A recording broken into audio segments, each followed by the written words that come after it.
la nuit se traîne, la nuit n'en finit plus. D'ailleurs, le 22 avril au Théâtre Outremont, la soirée d'ouverture proposera la première québécoise de Nina Rosa, le nouveau film de Geneviève Duluth de Selle qui nous avait marqué avec Une colonie. Le film a récemment remporté un prix majeur à Berlin, à savoir l'Ours d'or du meilleur scénario. Et nous avons le plaisir de recevoir Geneviève ce matin pour en discuter. Bonjour Geneviève. Bonjour.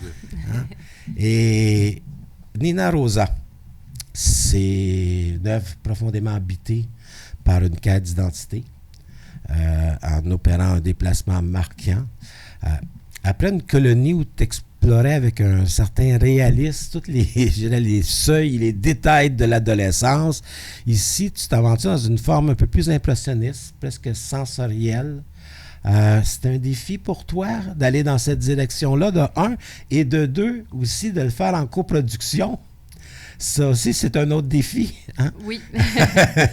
Oui, j'ai eu beaucoup de défis avec ce film, mais il y avait aussi une volonté d'explorer des nouveaux territoires physiques, parce que là, on fait le voyage avec le protagoniste vers la Bulgarie, mais aussi, moi, comme cinéaste, d'explorer une nouvelle manière, un nouveau langage cinématographique, de m'éloigner un petit peu de l'hyper-réalisme pour aller plus vers l'impressionnisme.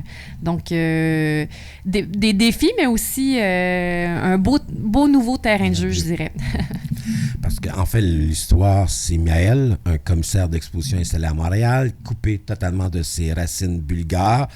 Et lorsqu'il est envoyé en Bulgarie pour authentifier les œuvres d'une enfant prodigue de 8 ans, Nina, tout le récit bascule.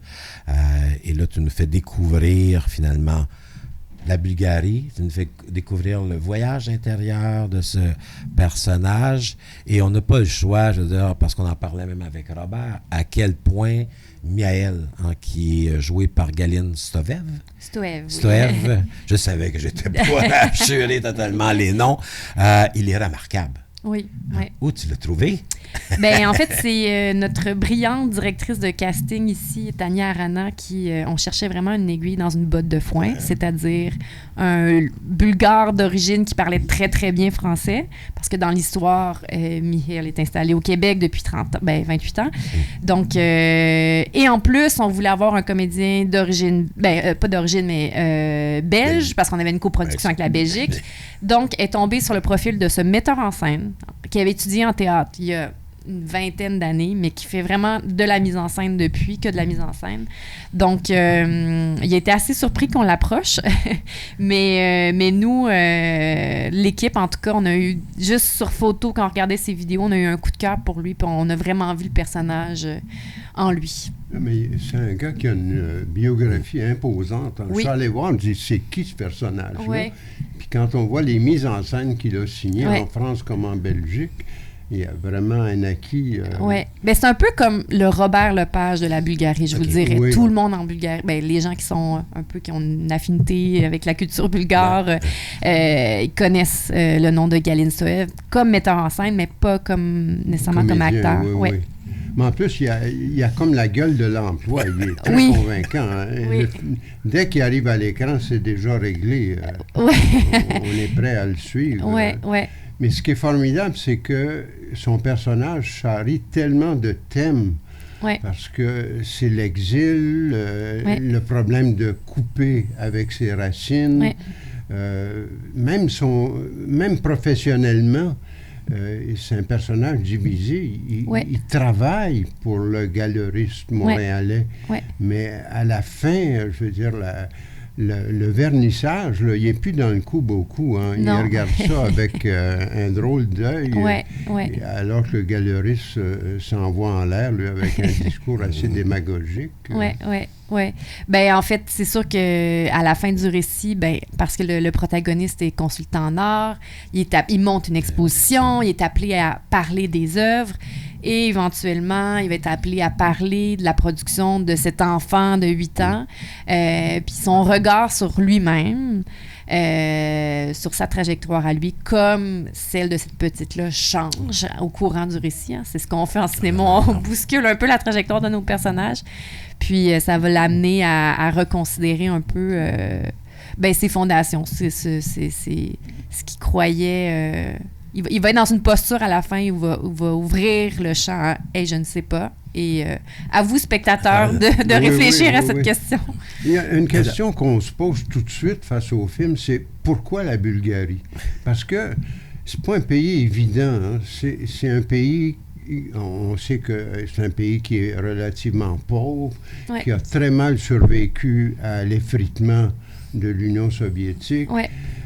Mais c'est un pays qui a une culture très, très particulière en plus. C'est un accident de coproduction ou si c'est un pays que tu connaissais ou que tu avais le goût de voir de près? En fait, moi, j'ai vécu à 21 ans en Roumanie, le pays voisin, pendant 6 mois. Donc, j'avais développé une certaine familiarité, puis j'avais vraiment eu un coup de cœur pour cette région du monde. Puis, à ce moment-là, je me disais, je rêvais déjà d'un projet de film qui se passerait là-bas parce que je trouvais que l'Europe de l'Est, contrairement peut-être à l'Europe de l'Ouest où parfois j'ai l'impression de déambuler dans Paris puis d'être devant une vitrine pour les touristes de la culture française. Là où à Bucarest ou à Sofia, j'ai l'impression d'être vraiment en contact avec le vrai monde, puis de lire à travers l'architecture, le visage des gens, leur habillement, tout l'histoire de ce pays, en tout cas l'histoire récente qui a été divisée entre l'arrivée d'un communisme brutal, l'arrivée d'un capitalisme sauvage tout aussi brutal, puis une histoire très riche aussi qu'on retrouve dans la ruralité, des traditions qui perdurent encore de nos jours. Donc tout ça m'apparaissait très visuel et donc très cinématographique. Et il faut dire qu'il y a une grande vague d'immigration dans ces régions. Donc, de parler de la migration avec un personnage qui vient de là-bas, où il y a aussi une distance physique importante qui pourrait expliquer pourquoi le personnage n'est jamais retourné. Je trouve que c'est un bon cadre pour le récit. Oui. Ouais. Tu mentionnes très bien à quel point le territoire, il est important. Oui. Et même dans votre façon de le filmer, ce territoire-là est important. Dans tes anciens films, le territoire était facile je l'ai dessiné parce que c'était un peu toi, petite fille de Sorel qui aimait bien visiter son propre territoire. Et là, je l'ai mentionné en ouverture, tu remportes quand même le prix du scénario. Ouais. C'est une histoire qui est un peu loin de toi. Ouais. Comment s'est construit tout ce scénario-là pour conserver cette notion de territoire, cette notion de vraisemblance, de comprendre finalement tous les changements intérieurs des personnages? Ouais. C'était ardu d'écrire un film qui est peut-être un peu plus loin de ton univers à toi? Oui, mais comme artiste, j'avais besoin de ce moteur-là. J'avais besoin de me réinventer, entre guillemets, de sortir de mes propres schèmes. Puis je sentais que j'avais fait le tour avec l'adolescence, la région de Sorel-Tracy. Ceci dit, je vais peut-être y revenir un jour. Mais c'est ça. J'avais envie de me détacher un peu de moi puis de m'inspirer de gens qui m'entouraient puis de me permettre plus franchement d'aller dans le terrain de la fiction et de l'imaginaire. Mais ceci dit, je me suis vraiment beaucoup documentée. Ça a été très long à écrire ce scénario parce que justement, il y a eu énormément de recherches et de gens qui ont été consultés pour aller chercher une certaine justesse malgré le fait que ce soit loin de moi.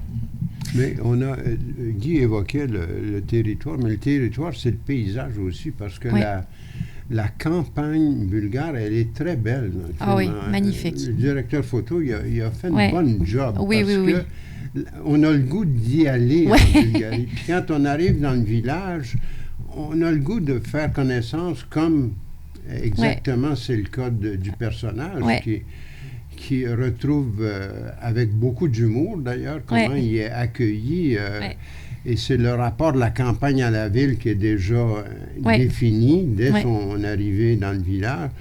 Mais ce village-là, c'est magnifique. Le personnage, la sœur qui l'amène chez ça, tout ça, on y est en Bulgarie. Puis c'est très beau les sentiments immédiats qui sont proposés aux personnages, ils sont authentiques, on les sent. Il y a quelque chose qui se passe tout de suite. Oui, oui. Ben, en fait, moi aussi, comme nord-américaine, j'ai été vraiment... je pense que ça fait partie de mon coup de cœur de l'Europe de l'Est, de sentir ces traditions-là dans des coins. On s'entend que c'est le cas d'un village, peut-être moins le cas des capitales comme Sofia, mais il y a vraiment une tradition. Nous, quand on tournait là-bas, on a inclus plein de choses qu'on voyait, qui nous surprenaient. Une dame qui promenait son âne le matin, finalement, qui est dans notre plan parce que ça arrivait ce matin-là. Donc, il y a vraiment... les gens conservent leur tradition, conservent leur musique. La Bulgarie est connue pour les chants bulgares. Oui, oui. Puis, ce que je trouvais important d'immortaliser, puis en faisant mes recherches, c'est que la vague d'immigration est telle en Bulgarie que à chaque mois, un village se meurt en Bulgarie parce que le dernier habitant décède. Oui. Donc, quand on était là-bas aussi, on avait vraiment l'impression que s'il fallait... On se sentait honoré de pouvoir capturer ça à travers le film. Puis, comme vous l'avez mentionné, ben, y a ça, mais il y a aussi le personnage qui, lui, c'est un intellectuel qui vient de la ville. Donc, même s'il se retrouve chez lui en Bulgarie, il est encore vu comme un étranger. Donc, il est toujours dans cette posture-là d'être... Il pense en français. Oui, exact. C'est un problème. Et il y a Nina. Oui. Parce que Nina, avec tout ce que tu viens de mentionner, je veux dire, qui est cet enfant prodigue, qu'on découvre que finalement c'est elle qui peint ses propres toiles, elle ne veut pas quitter son pays. Et contrairement à sa mère, qui elle aimerait peut-être, dans le fond, immigrer puis aller en Italie, dans ce cas ici. Donc, Nina, c'est le contrepoint, c'est la présence de la culture, c'est l'enracinement dans des lieux, dans une vieille grange où les sons, je veux dire, lui procurent des images. Il y a plusieurs contrepoints dans ton film. Ton film fonctionne beaucoup par dualité. Et ça, c'est intéressant d'avoir cette petite fille de 8 ans qui veut préserver encore la vie, je veux dire, qui peut exister en Bulgarie. Oui. Ben, je me suis amusée avec l'effet miroir. Parce que, bon... Nina Rosa. Nina Rosa, exactement. Rosa étant la fille de parce que ça, on Mihail. l'a pas mentionné, mais c'est important. Mais donc, Mihail, lui, a immigré à un moment, il y a 28 ans, puis sa fille avait à peu près l'âge de la petite peintre qu'il va rencontrer en faisant son enquête. Puis, ce qu'on comprendra, c'est que avec l'authentification de ses toiles, l'achat de ses toiles, ben, ça facilite éventuellement l'immigration de cette petite peintre bulgare qui peint dans une grange et qui, elle, dans son monde de jeune fille de 8 ans, elle voit aucun intérêt à aller quitter sa Bulgarie, toute sa famille, tout ce qu'elle connaît pour aller vivre dans un petit appartement à Rome avec une langue qu'elle connaît pas. Donc, on le comprendra. Puis Mihail, en la côtoyant, ben, d'une part, il reconnecte avec ce qu'il a pu perdre ou son enfant intérieur qui a été coupé un peu de ses racines, mais aussi, ça le rend plus attentif à la perspective qu'a pu avoir sa fille en quittant. Puis, tu sais, on le comprendra, les adultes qui prennent ces décisions-là, ils ont 1000 choses à régler, ils ont leurs raisons, puis le film, je veux pas non plus dire émigrer, c'est mal, parce que ça serait trop simple. La question est complexe, mais bon, ça met ça donne une voix à toutes ces perspectives. Il y a une scène très importante par rapport à Nina, c'est la séance de photos organisée par la galeriste de Sofia. Où là, on est en train d'en faire un objet qui peut être mis en vente dans le circuit de l'art. Ce qui est tout le contraire de cette petite fille-là. Et il y a beaucoup de violence dans cette séquence-là. La pauvre petite fille, là, folklorisée complètement. Oui. Et ça, on comprend encore plus sa révolte qui vient un peu plus tard dans le film. On comprend ce à quoi elle veut échapper. Ben, tu sais, c'est toute la question de mise en marché, là. Malheureusement, on veut... avec l'équipe de direction artistique, le directeur photo, on s'est amusé à penser ce serait quoi le cover d'une revue, tu sais, puis Puis c'est ça, tu sais, effectivement, la petite, elle porte un costume qui est un petit peu traditionnel, mais beau.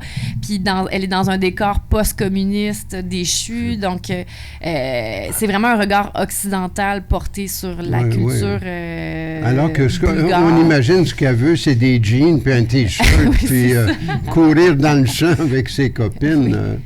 Mais encore là, tantôt on parlait de Galine en tant que personnage, mais cette Nina, dont je ne nomme pas son nom parce que j'ai encore, je veux dire, le bousillé, je veux dire, elle porte aussi, genre, un regard.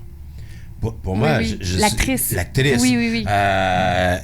Pendant tout le film, je la voyais presque comme un fantôme. Oui. La manière que vous la tournez. Oui.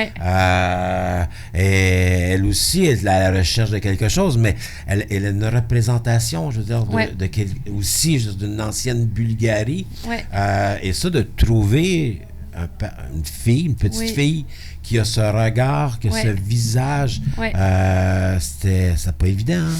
Vous avez peut-être été chanceux. On a été chanceux. On a été aidés par des gens de la communauté bulgare ici parce que moi, mon souhait, c'était de trouver notre Nina au Québec pour que je puisse travailler avec elle dans une langue commune, le français ou l'anglais. Puis on a été très chanceux parce qu'on a rencontré quelques jeunes filles. Encore là, il n'y en avait pas des masses, je ne vous cacherai pas. Mais, je vous révèle le scoop, ce sont des jumelles. Mais quand on a rencontré les jumelles, il y avait vraiment quelque chose dans leur façon d'être, dans l'énergie qu'elles dégageaient, qui était très mystérieuse, très... il y avait une force, elles ont une force, ces filles-là. Puis ça convenait tout à fait au personnage de Nina, parce que même au scénario, c'est un personnage un petit peu... où je glissais un peu vers le réalisme magique, là, tu sais, quelque chose de qui est envoûtant aussi pour Mihail, puis qui déroute Mihail dans sa trajectoire. Elles sont montréalaises, les jumelles en question? Oui, elles sont montréalaises. Et comment ça... Il y a eu une longue préparation avant le tournage avec le... Oui. C'est comme dans le cas de tout acteurs, enfants ou adultes qui n'ont jamais fait ça, il faut les préparer. On a fait plein d'exercices, de l'impro, on a travaillé les scènes en amont. Puis d'ailleurs, pour la petite anecdote, la coach d'acteurs qui a travaillé avec elle, c'était nulle autre que Rose, l'actrice. Donc, c'est Michel Tsontchev qui nous a suivis aussi en Bulgarie. Donc, la Nina Rosa du titre, elle était présente aussi derrière la caméra. Ouais. Il faut parler du travail de la caméra. On a évoqué à quel point c'est inventif et à la fois efficace. On passe de plans très, très larges sur la représentation de ce territoire-là à des plans très serrés, très expressifs, où là, toute la durée prend vie. Hein? Parce que Miel, il parle pas tant que ça. Hein? Non. Et son regard est toujours un peu fuyant.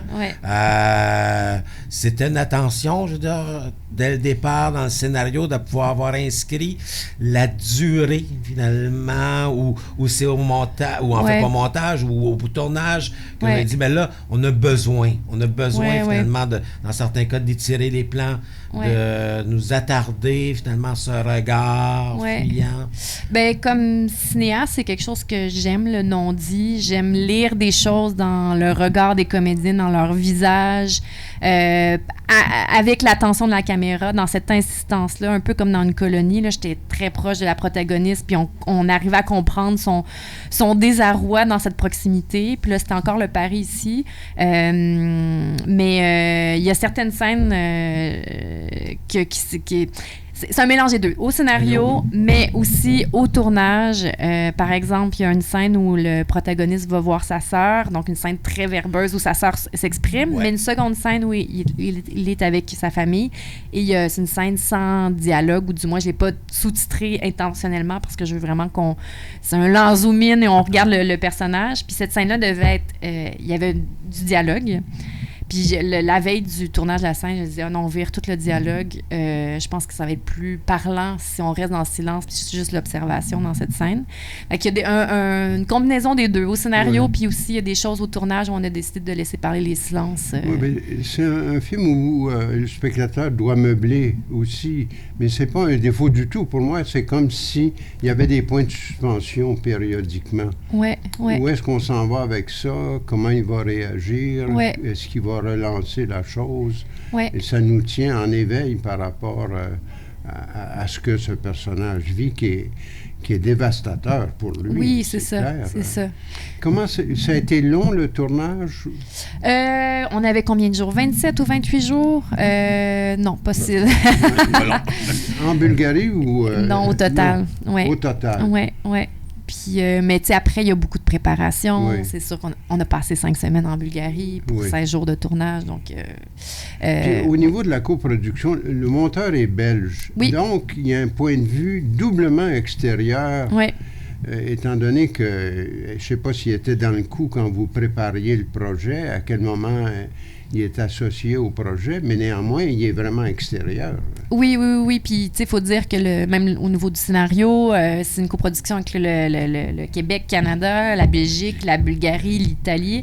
Donc, tous ces coproducteurs ont lu le scénario, ont eu l'occasion de faire des commentaires. Donc, ça nous permettait de valider aussi la justesse. Bien, surtout, je vous dirais, avec les Bulgares, là, tôt dans le processus, ils ont été impliqués dans la scénarisation pour m'assurer qu'il y avait une justesse pour eux.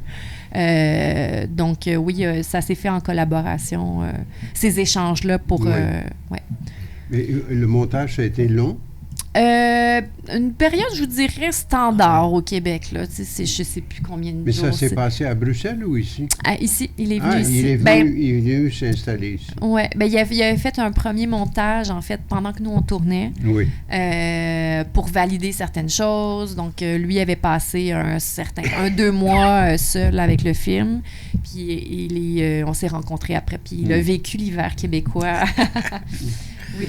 Pour un Belge, c'est pas trop compliqué. Et le film s'ouvre sur une scène pour moi qui est troublante. Hein. C'est bien sûr Rosa qu'on découvre, qui se lève, traverse le cadre comme un peu en transe, pendant qu'une musique apparaît. Et l'utilisation de la musique dans ton film, elle est terriblement pertinente. Et on en parlait avec Robert. Parfois, on a tendance à mettre de la musique pour meubler l'image. Alors que là, dans cette scène-là, c'est la musique qui nous transporte. Et constamment dans le film, tu utilises, je veux dire, avec beaucoup de délicatesse, de justesse, les trames musicales. On ne veut pas tout dire, mais il y a comme la scène du milieu, elle est importante, hein? Au centre du film, parce qu'elle reprend une vieille chanson que la mère de Rosa avait, chantait. Lui est confronté à celle-là. À la toute fin, on revient. Et ça, j'avais l'impression, peut-être que tu vas me dire que non, mais j'ai l'impression que c'était moins présent dans tes premiers films. À quel point, je veux dire, que le son peut arriver aussi à transposer une certaine forme de réalisme intérieur. Oui. Ben, effectivement, c'était peut-être... dans une colonie, il y avait une scène qui était plus marquante au niveau de la musique, où il y avait comme un espèce de jeu de silence puis de musique qui apparaissait, mais c'est vrai que c'était plus une musique, comment dire, que le spectateur pourrait oublier, qui fait comme cabille. Mais ici, en fait, j'ai eu la chance de travailler avec Joseph Marchand qui a fait un travail extraordinaire, puis ça a été très long, ce travail. J'en parle parce qu'il y a eu une longue phase de recherche. Puis dans nos discussions, on parlait des voix bulgares, parce que c'est quelque chose, c'est un... autrement dit, c'est une tradition de chant oral par des femmes chorales ensemble. Puis Joseph et moi, on avait ce même référent-là. Puis on s'est dit, ça serait intéressant de faire un clin d'œil, mais sans tomber dans quelque chose de trop folklorique. Donc, rapidement, on a eu l'idée d'introduire des voix pour faire, pour en faire référence. Puis dans cette première scène-là dont vous parlez, c'est que des voix de femmes. Puis aussi, il y avait un truc un peu narratif où on sentait que Rose est appelée par quelque chose qui vient du passé. On comprend pas c'est quoi, mais on sait que c'est lié à un inconfort. Puis elle quitte son environnement, son milieu très québécois, très enraciné. Parce qu'elle sent qu'il lui manque quelque chose, puis après, on comprendra qu'elle va rejoindre son père. Donc, avec une piscine à l'eau verte. La présence des voix bulgares, c'est presque un clin d'œil quand elles apparaissent frontalement. Mais ce que je trouve intéressant, c'est que tu ne tombes pas dans le cliché. Parce qu'il y a toujours un danger. Hein? Puis, pour moi, puis ça, je le disais à Robert, ton film est la représentation qu'on peut faire des coproductions intelligentes. Ah, merci. Non, mais c'est parce que c'est un danger. C'est un danger d'aller à l'extérieur, de travailler avec des gens, d'attaquer, entre guillemets, un sujet qui est parfois un peu loin de nous et de réutiliser les clichés. Ouais. Et je pense que tu en étais consciente, parce que tu en as parlé énormément, mais tu as réussi aussi à t'éloigner du cliché pour lui donner un sens. Et ça revient constamment dans le film. Ouais. C'est essayer de donner un sens à quelque chose qui existe, à une certaine forme de culture, puis de l'intégrer au propos même du film. Mm-hmm. Ben, je dois dire, je pense que je suis une personne à l'écoute, qui n'a pas beaucoup d'ego. Donc, j'ai été très à l'écoute des commentaires extérieurs parce que je savais que, en fait, je savais que je suis pas bulgare, j'ai pas vécu l'immigration, j'allais tourner dans une langue que je comprenais pas. Donc, il y avait beaucoup de pièges sur la route. Oui. Donc, en travaillant de concert, là, tout le monde, on a pu essayer d'éviter, je pense, ces pièges-là. Oui, mais il y a ça, c'est le rapport au folklore. Quand la mère, on découvre que la mère est céramiste. Oui. Puis, il regarde avec pas mal de détachement oui. les assiettes, parce qu'effectivement, c'est les assiettes qu'on peut acheter à Sofia avant de prendre l'avion. Exact, oui, donc, oui. C'est exactement ça. Ouais. Alors que la petite fille, elle, sans le savoir, fait de l'art actuel qui peut être accroché chez Simon Blais à Montréal. Exact, oui. Alors, là aussi, il y a un clin d'œil. Là. Oui. On prend une distance tout en... on ne moralise pas, on ne fait pas de discours moralisateur là-dessus, mais on prend ses distances. Oui. Bien, en fait, c'est sûr que Michel, c'est un homme, un historien de l'art qui travaille en art contemporain. Donc, c'est sûr que son regard sur le travail artisanal de la poterie, qui parfois se fait à la chaîne, est moins intéressé qu'une autre personne. Mais la petite, si elle peint, c'est aussi parce qu'elle a baigné dans cet environnement-là, parce qu'elle a vu sa mère travailler de ses mains, travailler de la couleur, parce qu'il y a une culture en Bulgarie où on donne la place à ça. Tout le monde peut se fabriquer son propre costume. Donc, c'est aussi une résultante de cette culture-là qui existe. Donc, est-ce qu'on peut vraiment détacher ce prodige-là de son contexte? T'sais? Le coup de fil à Montréal, quand il dit « Mais dans ce village-là, tout le monde fait de la peinture. » Oui. Ça, ça devient une blague énorme. Oui. C'est très drôle. Mais, parce que je sais que tu ne laisses pas. Ah oui, c'est pas grave. Mais on en a parlé un petit peu, mais c'est la scène avec la sœur de Miel. Oui. Qui, elle, est très, très forte. Oui. Parce que ça, c'est vraiment la confrontation avec le passé. Et l'organisation scénique de cette scène-là, pour moi aussi, elle est révélatrice de ton travail. Parce qu'il y a un moment, on ne veut pas tout dire, mais un moment, il pourrait quitter parce que sa sœur lui dit « Qu'est-ce que tu fais ici? » Oui, tu m'envoyais de l'argent, mais tu l'as complètement oublié. Et là, on voit toute la complexité de l'exil, autant pour les gens qui quittent que pour les gens qui restent. Et vous réussissez en une scène vraiment à exposer les deux points de vue. Il y a comme un ballet où là, il quitte, il revient. L'arrière-plan sonore avec le fils de cette sœur qui dit non, arrête, mais elle doit besoin de s'exprimer. Je trouve que c'est une magnifique scène. Tous les comédiens sont tellement justes dans cette scène-là que le film pourrait exister uniquement avec cette scène-là. Ben, la sœur, c'est une actrice extraordinaire. Effectivement, puis ça a été une belle scène à tournée compliquée, là, parce qu'il y a beaucoup de personnages, mais... dans un espace. Un espace restreint. Que vous trouviez votre place dans la salle à manger. Oui, puis c'était une maison à l'abandon. Le travail de la directrice artistique, Lorena, a été incroyable parce qu'elle a tout refait. Mais c'était une scène charnière. Je suis contente que vous en parliez parce que c'est une scène que j'aime beaucoup. Moi, je pense que tout le film est résumé dans cette scène-là. Tout le trajet du personnage est remis en cause à ce moment-là aussi. Où on comprend aussi pourquoi il n'a pas eu envie d'y retourner. Oui, bien sûr. Non, vraiment de la complexité de la situation dans laquelle il se retrouvait lorsqu'il a dû quitter la scène, le pays. Mais je dois terminer parce qu'on a commencé en disant que ce film-là est un peu éloigné de tes anciens films. Mais la conclusion, je suis désolé, mais tu reviens à tes bébites. Ah oui? Ben oui, parce qu'en fait, le film pose une question très forte. Jusqu'à quel point on a le droit d'intervenir dans la vie d'un enfant? Oui. Et au nom de quoi? Ici, c'est un talent. Mais quand on regarde une colonie, quand on regarde les documentaires, il y a toujours ça dans ton film. C'est ce rapport, en fait, à donner un sens à l'adolescence. Que ces gens-là peuvent exister, qu'ils ont une intériorité, qu'ils ont un parcours personnel et qu'ils peuvent eux-mêmes avoir leur espace. Et la fin nous ramène à cette thématique qu'on trouvait quand même dans tes premiers films. Ben c'est intéressant, c'était tout à fait inconscient.